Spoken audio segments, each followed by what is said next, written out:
네, 마두로 베네수엘라 대통령이 체포 이후 남미의 상황이 여전히 심상치가 않습니다. 오늘 도움 말씀 주실 분으로 대외경제정책위원회의 홍성우 팀장이 나오셨습니다. 어서 오십시오. 안녕하십니까. 네, 직무정지 상태, 이 마두로 대통령이 미국에 수감된 지 벌써 한 달이 됐습니다. 현재 마두로 대통령 어떻게 지내고 있는지 궁금한데 재판이 시작이 됐는지요? 일단 재판은 다음 달인 3월 17일에 두 번째 재판이 열릴 것으로 알려져 있고요. 네. 지금 말씀하신 것처럼 미국이 이제 체포 이후에 미국 본토로 압송한 이후에 지금 한 뉴욕시에 있는 한 구치소에서 수감되어 있는 것으로 알려져 있습니다. 이 구치소가 이제 여러 가지 수감 환경이라든지 통제가 굉장히 심한 것으로 또 알려져 있어서 예를 들어 마두로 부부가 독방을 쓰게 하고 그다음에 부부 동반 면회가 불가능하게 만든다는 그런 것도 있고 그다음에 여러 가지 이제 지금 또 겨울 시즌이다 보니까 여러 가지 난방이라든지 이런 이슈에 있어서 원래부터 이제 굉장히 열악해서 지적도 받기도 했었습니다. 이런 것처럼 좀 열악한 상황에 놓여 있는 상황이고요. 이 재판은 아마도 짧은 시간 안에 이제 최종 재판이 열릴 것 같지는 않습니다. 네. 이런 것들은 뭐 배심원 절차라든지 등등의 어떤 절차가 복잡한 것도 있지만 과거에 이제 중남미를 상대로 한 미국의 이러한 비슷한 유형의 사례들을 봤을 때 단기간 내에 좀 이루어지기는 어렵다고 보고 그 대표적인 사례는 과거 파나마 군부 독재였던 그 노리에가라는 사람의 사례를 봤을 때도 네. 그 미국 본토로 압송해서 최종 판결이 날 때까지 2년 가까운 시간이 걸렸기 때문에 이러한 것들을 고려하면 단기간에는 좀 최종 재판이 일어나기는 어렵지 않을까 그렇게 생각을 합니다. 그렇군요. 자, 물론 독재자로 내외적으로 불리긴 했지만 어쨌든 자기 나라 대통령이 하루아침에 사라져버린 그런 베네수엘라의 상황도 현재 궁금한데 지금 어떻습니까? 일단은 베네수엘라 사태라고 우리가 명명하는 그 사태 이후에 이제 당시 부통령이었던 로드리게스가 이제 임시 대통령으로 네. 역할을 하고 있습니다. 이 미국의 어떤 여러 가지 압박과 뭐 동시에 지지도 좀 있지만 과거에 이제 야권으로 분류됐던 그런 정치범들을 석방을 하기도 하고 대규모 석방을 추진하는 어떤 그런 모습들을 보이고 있는데 작년에 노벨상 수상자였던 마차도의 최측근의 정치범을 다시 또 구속하기도 하고 하는 등 좀 전국은 여전히 조금 혼란스러운 상황에 놓여 있다고 보이겠습니다. 네. 이제 이런 것들은 이 미국의 어떤 개입 이후에 베네수엘라가 야권 인사들을 좀 안으면서 정치적으로 혼란을 수습하는 모양새와는 조금 다른 결이 있는데 이거는 지금 미국의 어떤 입장이 베네수엘라 정부의 정권 교체를 통한 민주화의 우선순위가 있는 것이 아니고 밝힌 바가 3단계에 따르면 안정화를 먼저 시키고 그다음 경제적인 회복, 그다음에 민주적인 어떤 체제의 전환을 단계적으로 이제 시행을 할 것으로 전망이 되기 때문에 네. 지금 적극적인 어떤 정권의 교체를 미국이 바라지는 않는 이제 이런 배경 하에서 이루어진 것이라고 보면 되겠습니다. 그리고 지금 베네수엘라 경제는 이런 미국이 개입을 했고 여러 가지 이제 상황들이 과거와는 매우 다른 현상이 벌어지고 있다고는 하지만 시간이 매우 짧고 한 달이라는 시간이 지났기도 했고 한 달밖에 안 됐기도 했고 여러 가지 이제 개선이라든지 그다음에 불확실성들이 제거돼야 되기 때문에 여전히 경제는 뭐 물가도 높은 상황이고 그래서 조금 더 지켜봐야 할 것 같습니다. 네. 사실 트럼프 대통령이 베네수엘라 대통령을 체포해서 압송해오는 이런 작전을 펼친 이유가 도대체 무엇이었나?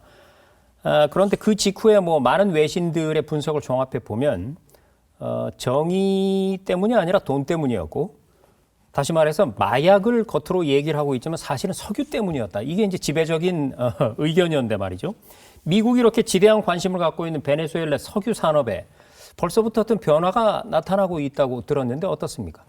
네, 그렇습니다. 말씀하신 것처럼 일단 미국이 대외적으로는 이제 명분 중에 하나가 뭐 마약, 그다음에 원유 확보 이런 것들이 있었고 그런 이후에 이제 미국 재무부에서 베네수엘라에서 원유에 대한 어떤 투자라든지 여러 가지 산업들 활동을 하는 것을 막아왔었는데 이제 원유의 어떤 정제라든지 운송 이런 부분에 있어서 제재를 이제 풀어준 상황입니다. 그리고 베네수엘라 정부도 이에 이제 발맞춰서 과거의 2000년대 후반쯤 중후반경에 베네수엘라 그 국영 석유 기업을 중심으로 국유화를 하려는 정책 변화가 있었고 네. 실제로 그 국영 기업이 투자하려는 어떤 기업의 최소 지분을 60% 이상 가지고 있어야 되는 어떤 이런 정책들을 펼쳤기 때문에 이런 것들을 대폭 완화해서 외국의 자본을 좀 끌어들이려는 이런 정책들을 동시에 미국하고 발맞춰서 이제 가고 있는 상황입니다. 그래서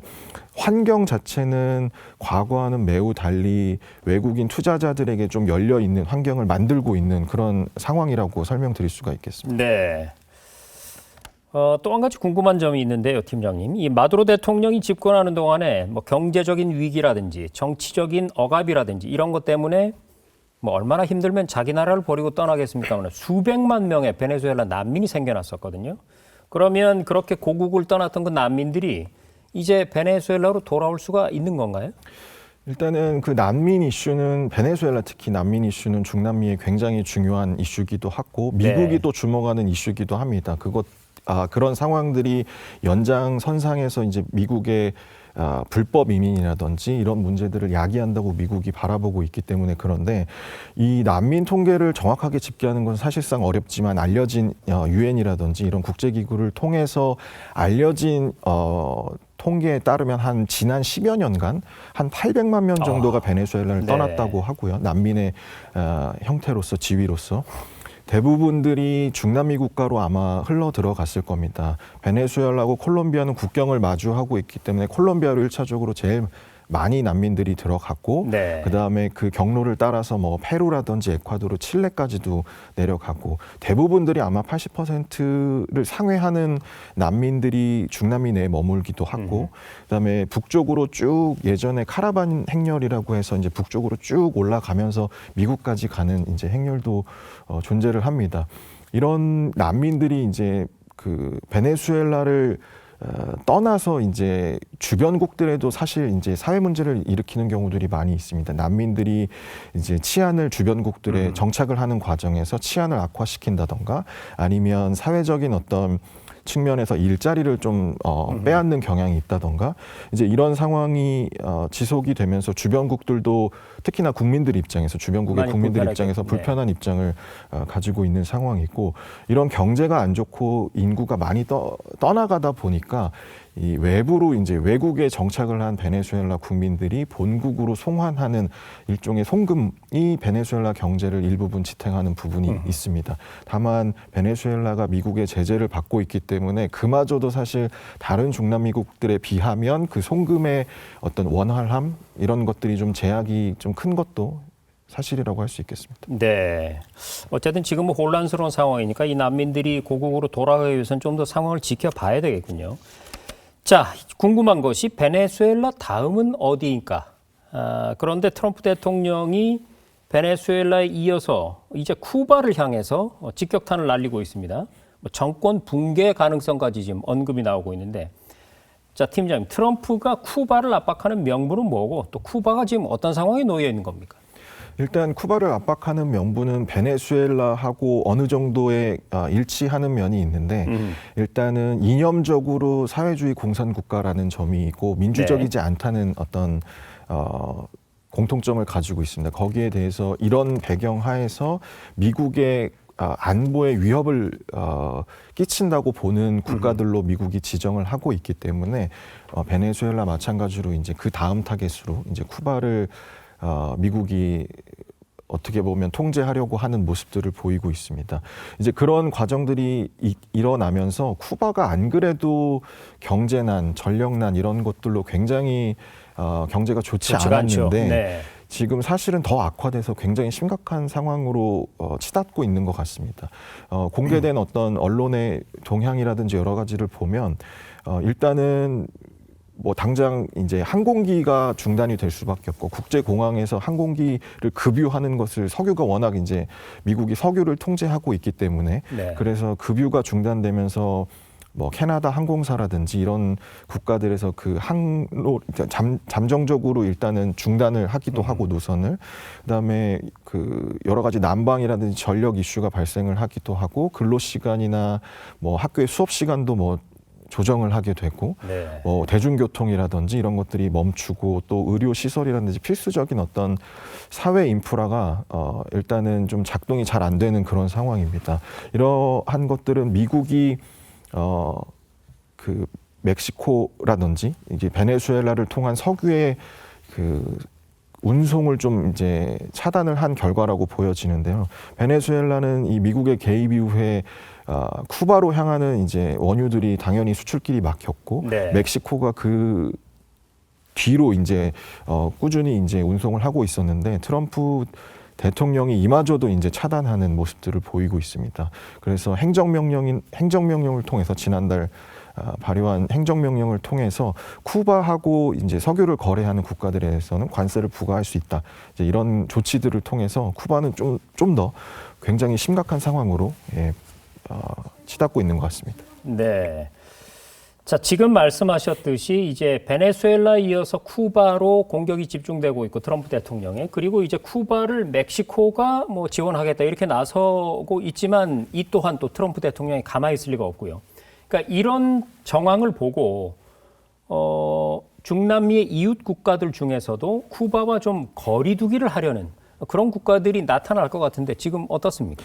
대표적으로 두 나라를 꼽을 수가 있을 것 같은데, 네. 첫 번째로는 이제 과테말라라는 나라를 좀 예로 들 수 있을 것 같습니다. 과테말라는 이제 쿠바의 의료진 파견 프로그램을 운영을 하고 있는데, 이제 베네수엘라 사태 이후 그다음에 쿠바에 대한 통제를 강화하는 그 이후에 이 파견 프로그램을 더 이상 이제 진행시키지 않는 것으로 정부에서 결정을 했고, 네.